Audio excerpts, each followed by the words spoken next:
fly. This is the way we play the slide. Sliding is very fun. Slide, slide, slide, slide.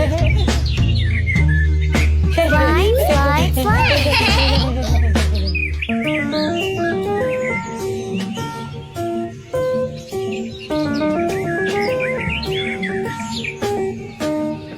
This is the way we play the swings, play the swings, play the swings. This is the way we play the swings. I like to play the swings.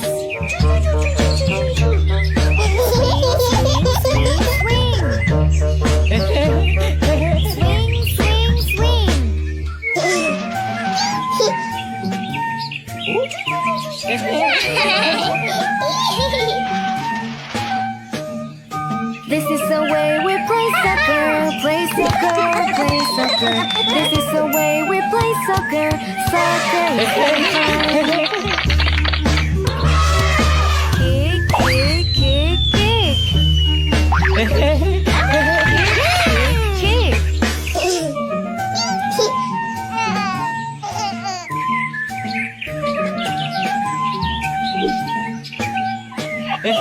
This is the way we play rocking horse, rocking horse, rocking horse. This is the way we play rocking horse. It's fun to play together.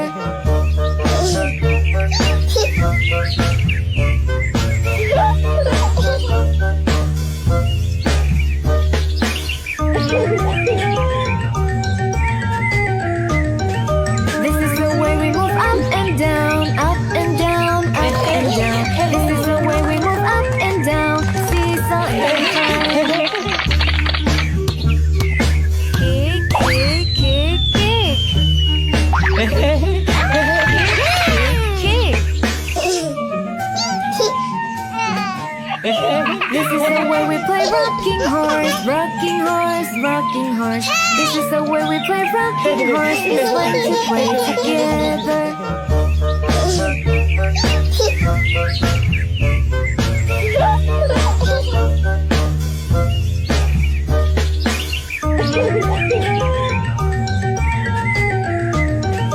This is the way we move up and down, up and down, up and down. This is the way we move up and down. Seesaw is very fun. Bye bye. Bablu हाथी सुबह सवेरे अकेले one में टहलने के लिए निकला। वह अपने ही धुन में चला जा रहा था। लगता था उसके दिमाग में कोई उलझन है जिसे वह सुलझाने की कोशिश कर रहा था। सड़क पर आगे बढ़ते ही उसके सामने चीकू खरगोश भागा। बबलू का पैर उसके ऊपर पड़ने ही वाला था कि चीकू जोर से चिल्लाया। उसकी आवाज सुनकर बबलू ने अपना पैर पीछे खींच लिया। कहाँ खोए हो बबलू भाई? कहीं नहीं, बस कुछ ऐसे ही सोच रहा था। किस बारे में?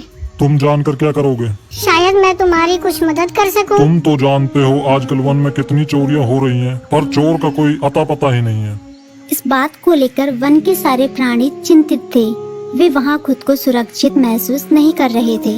अरे चीकू भाई, हम मजबूर हैं। हम चोर को पकड़ ही नहीं पा रहे हैं। वह बहुत चालाक है और अपने काम को बड़ी कुशलता से अंजाम दे रहा है। कहीं कोई सबूत ही नहीं छोड़ रहा। हमारे राजा इस बात को लेकर बहुत चिंतित हैं। यही कारण है कि हम सब इस बारे में सोच रहे हैं। अब तुम मेरी इसमें क्या मदद कर सकते हो? मैं कुछ सोचता हूँ, हो सकता है मुझे कोई उपाय सूझ जाए। प्रयास करने में कोई हर्ज तो नहीं है। तुम ठीक कहते हो चीकू, लेकिन वन के गुप्तचर भी अभी तक इसका कोई हल नहीं निकाल सके। इतना कहकर वे चुप हो गए। बबलू की बातों ने चीकू को सोचने के लिए मजबूर कर दिया। चीकू को उदास देखकर बबलू बोला, तुम अपना मन छोटा मत करो। मुझे अच्छा लगा कि तुमने मेरी परेशानी को समझा। कभी मैं भी इस वन के लिए गुप्तचर का काम करता था। एक बार मेरी टांग टूट जाने से मेरे अंदर फुर्ती नहीं रही। तब से मैंने यह काम छोड़ दिया। चीकू, तुम चाहो तो यह काम दोबारा कर सकते हो। वन के प्राणी ज्यादातर दिन में भोजन की तलाश करते हैं, वे रात को आराम करते हैं। तुम दिन रात दोनों में ही भोजन की तलाश में निकल सकते हो सकता है रात को तुम्हें कुछ ऐसी बातों का पता चल जाए जो हमारे काम की हो। हाँ बबलू, तुम ठीक कहते हो। मैं आज रात को वन में घूमकर इस बात का पता करने की कोशिश करता हूँ। थोड़ी देर बातें करके चीकू अपने बिल की ओर बढ़ गया और बबलू अपने रास्ते चला गया। चीकू के दिमाग में अभी तक बबलू की कई बातें घूम रही थी। उसे समझ नहीं आ रहा था वह बबलू की मदद कैसे करे। दिन भर वह उसी उधेड़ बुन में लगा रहा। शाम होते ही चीकू कुछ सोचने लगा और वह चुपचाप बिल से बाहर निकल आया। चीकू की पत्नी ने देखा तो बोली, इस समय कहाँ जा रहे हो? बाहर खतरा है। खतरा तो सुबह भी रहता है, लेकिन खतरों से डर कर हम भूखे तो नहीं मर सकते। मैं बाहर घूम कर आता हूँ। इतना कहकर चीकू रात को बिल से बाहर निकल आया। कुछ दूर जाकर उसकी नजर बंकू उल्लू पर पड़ी, जो कुछ ही दूरी पर था। वह पेड़ की डाल पर बैठा अपनी गर्दन चारों तरफ घुमा रहा था। वह तेजी से पेड़ की एक डाल से दूसरी डाल पर उड़ रहा था। बंकू की नजर उस पर नहीं पड़ी थी। कुछ सोचकर चीकू पेड़ के पीछे से बाहर निकलकर थोड़ी खुली जगह पर आ गया और वहां से बंकू उल्लू को देखने लगा। बंकू ने चीकू को अंधेरे में भी देख लिया, पर उसने उसमें कोई उत्सुकता नहीं दिखाई और अपनी गर्दन चारों ओर घुमाता रहा। चीकू बड़ी देर तक बंकू की हरकतों पर नजर रखे रहा। वह थोड़ी देर तक खुले मैदान में खड़ा रहा, पर बंकू ने उसे देखकर भी अनदेखा कर दिया। उसने महसूस किया कि बंकू के आसपास चमकू चमगादड़ भी मंडरा रहा था। कुछ देर वन में घूमने के बाद चीकू अपने बिल में लौट आया और सुबह होने का इंतजार करने लगा। अगली सुबह बबलू उसी रास्ते में जा रहा था। रास्ते में चीकू उसका इंतजार कर रहा था। आज बड़ी जल्दी आ गए बबलू। हाँ, आजकल मुझे चिंता की वजह से नींद नहीं आती। कोई नई खबर है क्या? यकीन से तो मैं नहीं कह सकता, पर मैं तुम्हें ऐसे प्राणी का नाम बता सकता हूँ जो शायद चोरों की मदद कर रहा है। कौन है वो? बंकू उल्लू। इतना कहकर चीकू ने रात की घटना उसे ज्यों की त्यों सुना दी। इसे सुनकर बबलू का माथा ठनका। बबलू की आंखें चौंधिया गई। तुम ठीक कह रहे हो, मुझे आज रात बंकू और चमकू पर नजर रखनी होगी। इतना कहकर वे दोनों अपने अपने रास्ते चले गए। बबलू रात को अपने साथियों के साथ बंकू पर नजर गड़ाए रहा। उसकी संदिग्ध गतिविधियों को देखकर बबलू ने उसे उसके साथियों चंकी और संकी लोमड़ के साथ पकड़ लिया। बबलू ने सख्ती से पूछताछ करनी शुरू कर दी।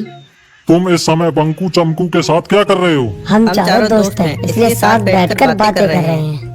चमगादड़ और उल्लू की दोस्ती तो समझ में आती है, पर लोमड़ के साथ दोस्ती कैसे हो सकती है? सख्ती से पूछने पर दोनों ने अपना जुर्म कबूल कर लिया और सभी चोरियों के बारे में बताया जो उन्होंने कुछ दिन पहले वन में की थी। बबलू ने उनके चोरी का सारा सामान भी बरामद कर लिया। बंकू और चमकू को अभी तक समझ में नहीं आ रहा था कि वो इतनी आसानी से कैसे पकड़ में आ गई।